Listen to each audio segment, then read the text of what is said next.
자, 여러분의 열정을 응원합니다. 부리국어 현대시 8번째 시인 공부해 보도록 하겠습니다. 지난 시간에 예고한 대로 오늘 공부할 시인은 이육사 시인입니다.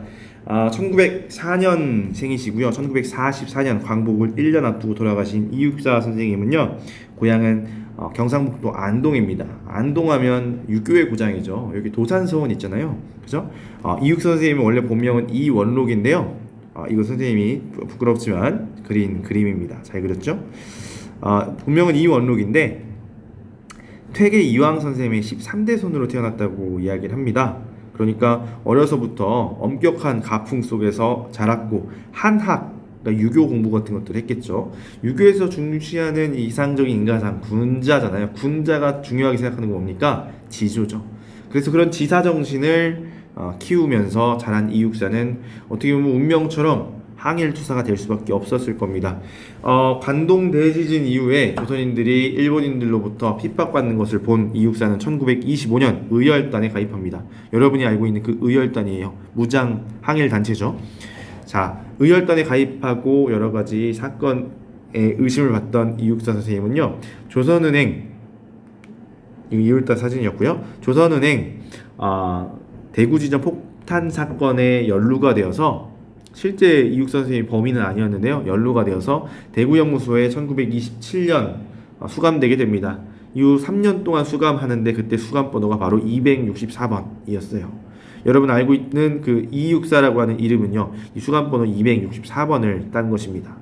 자, 이육사로 1930년에 말이라고 하는 시를 발표하면서 문학 활동을 시작하게 되는데, 그 전에 1932년 조선군관학교 1기로 입학을 하기도 했어요. 그러니까 이육사 선생님은요, 대구형무소에서 얼마나 또 모진 고문도 받고 고생을 했겠습니까? 그럼에도 불구하고 여전히 무장 항일 투쟁을 통해서 조선의 독립을 쟁취해야 된다라고 하는 의지를 갖고 계셨나 봐요. 조선 군관학교 1기 학생으로 입학을 하고 그 이후에는 조선 국내에서는 기자 활동도 하게 됩니다. 기자 생활하면서 독립자금 모아서 또 만주 쪽으로 독립운동 단체에 송금하는 그런 일들도 하셨고요. 그러면서 문학 활동을 하게 되는데, 이때 이육사 선생님이 생전에 써서 우리에게 알려져 있는 시는 약 36편의 시밖에 안 됩니다. 36편밖에 되지 않아요. 다른 시인들에 비하면 굉장히 적은 편입니다만은 이육사 선생님의 시가 사랑받는 이유는 그렇게 드물고 드문 저항시이기 때문입니다. 자, 이육사 선생님은요, 조선 의용대라고 하는 군대예요. 군대, 독립군입니다. 거기에 가입해서 무장 투쟁을 하시다가 결국에는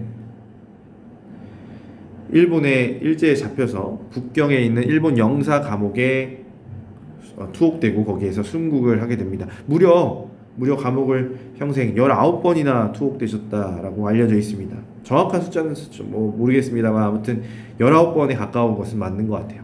서대문 형무소의 이육사 선생님의 그 생전 모습을 확인해 볼 수도 있는데요.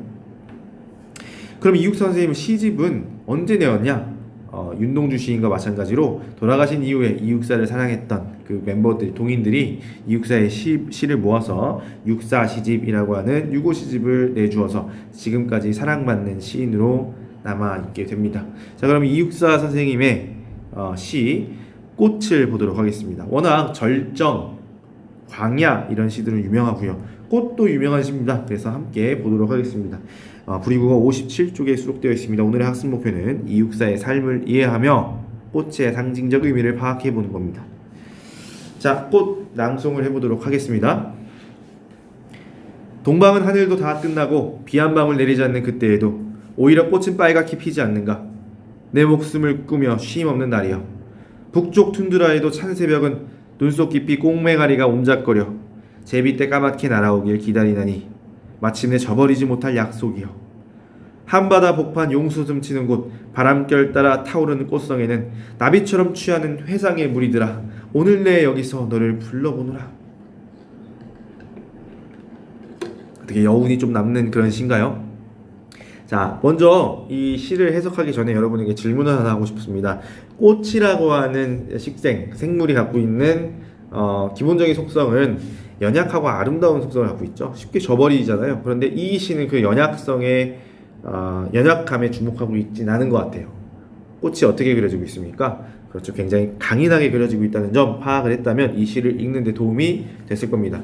자, 그러면 이육사 시인의 시 특성을 좀 하나 살펴보자면 네 개의 연 또는 네 개의 행으로 구성한 시들이 많아요. 이것이 어디서 온 것이 어디서 비롯된 것이냐면 한시의 작품입니다. 지어내는 어떤 풍습 같은 거라고 생각하면 돼요. 한시는 기본적으로 기승전결의 구성을 갖추는데 이 꽃이 기승전결을 갖췄다는 얘기는 아니고요. 이육사의 시 보면 기승전결을 갖춘 시가 굉장히 많습니다. 대표적으로 절정이 그런데 매운 계절의 책찍에 갈겨 마침내 북방으로 휩쓸려 왔어. 그죠? 그래서 극한의 상황을 제시합니다. 마침내 하늘도 끝난 고원을 제시하면서 또 한 번 극한의 상황을 제시해요. 기는 소설로 따지면 발단에 해당하고요. 시작, 승은 뭐겠습니까? 전개에 해당해요. 이것이 일어날 기 오를 승이에요. 전은 위기 절정에 해당해요. 뭔가 내용의 전환, 반전이 일어나는. 자, 전에 해당하는 것이 바로 이육사의 절정에서는 뭐냐면 이러매 눈 감아 생각해 한 발 제껴딜 곳조차 없다. 이러매 눈 감아 생각할 밖에 하면서 생각을 바꿔먹겠다라고 하는 결심을 하게 되는 겁니다. 그러면서 결에서 무슨 얘기를 합니까? 겨울은 강철로 된 무지개인가 보다 라는 유명한 역설법을 남기죠. 그 역설의 의미는 다음번에, 시간은 지금 꽃을 공부하는 시간이니까 다음번에 탐구해 보도록 하고요. 어쨌든 기승전결의 어떤 형식을 갖춘 시들을 많이 썼다 알아두면 좋겠습니다. 자, 동방은 하늘도 다 끝났다고 했는데 여기서의 동방의 의미는 당연히 동방예의지국 우리나라를 의미할 텐데, 하늘도 다 끝난 상황은 아마 굉장히 극한의 좌절된 상황을 그리고 있는 것 같습니다. 그쵸? 극한의 상황이고요. 좌절스러운 모습을 그리고 있는 모습인 것 같습니다. 그리고 심지어 비 한 방울도 내리지 않아요. 비가 있어야 생물도 자라고 꽃도 자라고 할 텐데 그런 극한의 상황을 이 시적 화자는 그리고 있습니다. 그런데 보세요. 자, 이런 극한의 상황 속에서 오히려 꽃은 빨갛게 피지 않는가 질문하고 있죠. 서리법입니다. 꽃이 오히려 빨갛게 핀다는 거예요. 어떻게 보면 모순이죠. 모순의 표현을 우리는 시에서는 역설이라고 합니다. 그렇죠? 역설적인 상황을 제시해주고 있는 겁니다. 자, 우리가 기승전결로 따지면 요 내용은 극한을 제시하고 있는 비슷한 기승에 해당하고 여기서 반전이 일어나죠. 그죠? 그래서 전에 해당하는 부분이라고 생각하면 되겠습니다. 그죠? 자, 이런 극한 상황 속에서도 오히려 꽃은 뭐한다? 빨갛게 핀다는 겁니다. 그런데 이 꽃의 색깔이 어때요? 빨간색입니다. 왜 하필 빨간색이냐? 노란색을 제시했으면 이 꽃이 강인해 보이겠습니까? 안 강인해 보이겠습니까? 강인해 보이지 않겠죠? 그렇죠? 꽃의 강인함 그리고 어떤 생명력을 제시해 주기에는 빨간색이 가장 적합했을 겁니다. 그렇죠? 그런 꽃을 이육사 시인은 그려내야 했던 것 같아요. 그러면서 내 목숨 꾸며 쉼 없는 날이여 라고 했어요. 시적 화자 나, 표면적 화자 드러났고요. 목숨을 꾸다라는 거, 내 목숨을 빌려가면서, 여러분 목숨 하나밖에 없는데 그걸 빌려서 어디에다 쓰겠습니까? 쉼 없는 날 어디에 보내겠습니까? 그렇죠. 조국의 독립, 거기에 위한 투쟁을 위해 쓰고 있는 시적 화자의 처지를 마지막 결행에 지금 제시를 하고 있는 겁니다. 자, 이해됐습니까? 자, 그 다음 보겠습니다. 북쪽 툰드라가 나와요. 여러분 북방의 정서, 대륙의 정서 하면 또 이육사입니다. 자, 북쪽 툰드라에, 그것도 시간은 또 언제입니까? 툰드라네요. 툰드라에 새벽의 시간이 제시가 되고 있는데 이것 또한 극한의 상황이에요. 그런 상황, 찬새벽은 눈 속 깊이 꽁맹아리가 옴작거리고 있대요. 즉 아직 꽃은 피었어요, 안 피었어요? 안 피어있는 상황이에요. 극한의 상황이기 때문에. 그죠? 그런데 시적 화자는 이 꽃이요 안에서 옴작거리면서 생명력을 가지고 있다라고 생각하면서 하고 있고요. 그리고 반드시 꽃은 피어날 것이라고 생각을 하고 있는 것 같습니다. 여러분 선생님 뭐 그리고 있는 것 같아요? 우체국 모양을 그리고 있는데 제비를 그리고 있는 겁니다.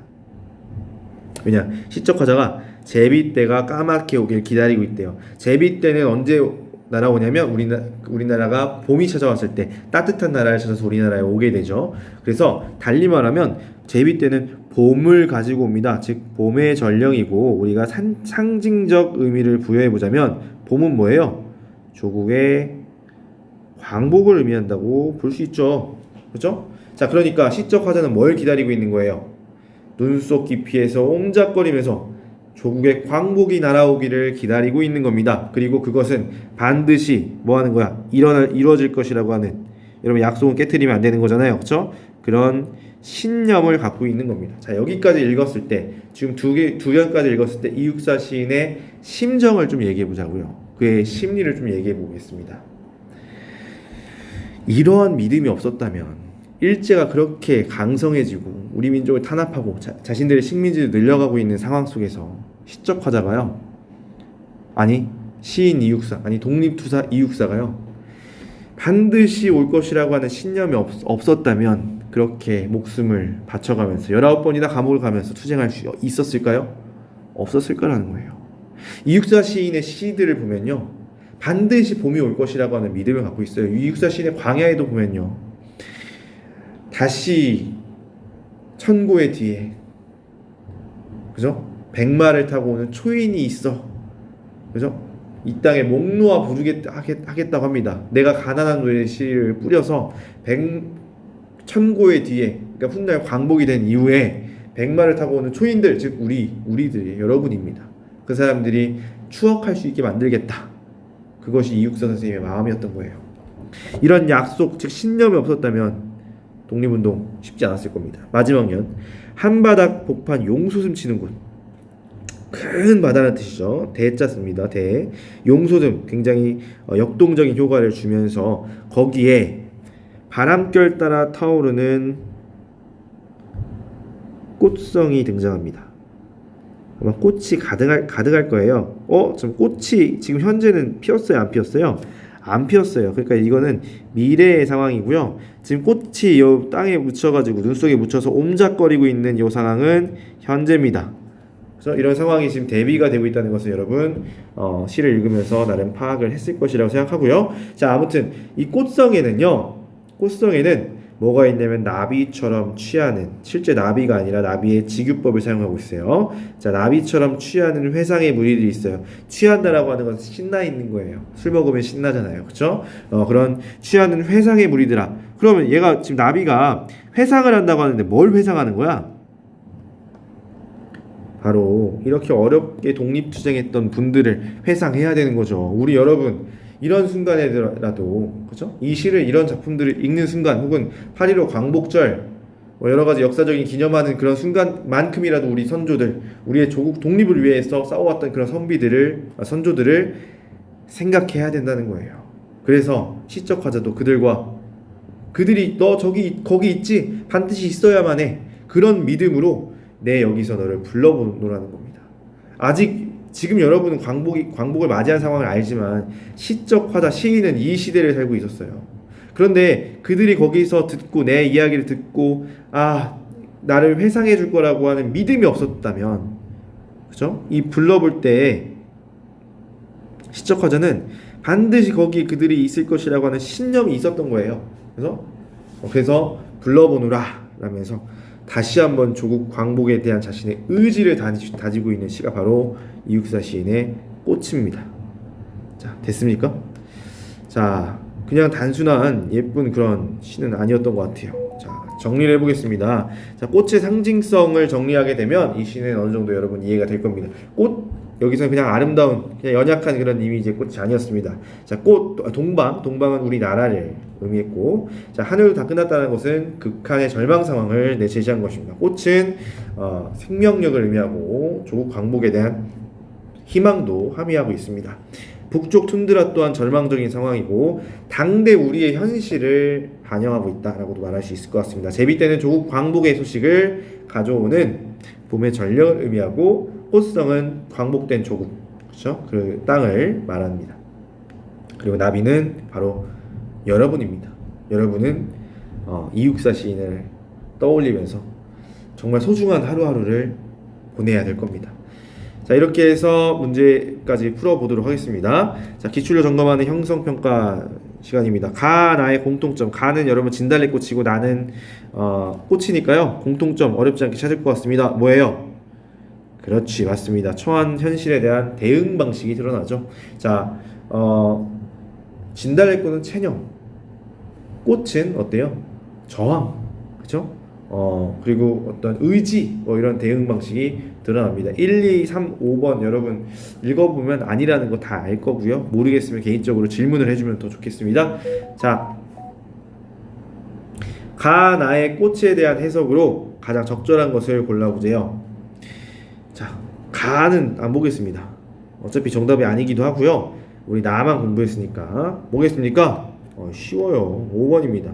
의지의 표상인 게 맞죠. 인간이 유한한 존재임을 드러낸다, 이건 절대 아닙니다. 왜냐하면 꽃의 생명력을 얘기하는데 꽃이 유한하다라고 하는 것을 드러내버리면 생명력은 죽죠. 그렇죠? 자, 이렇게 해서 형성평가 문제까지 풀어봤습니다. 자, 오늘은 이육사의 꽃을 살펴봤고요. 다음 시간에는 1950년대 소설가입니다. 오상원 작가에 대해서 소개를 해보도록 하겠습니다. 오늘도 고생 많았고요. 여러분의 열정을 응원합니다.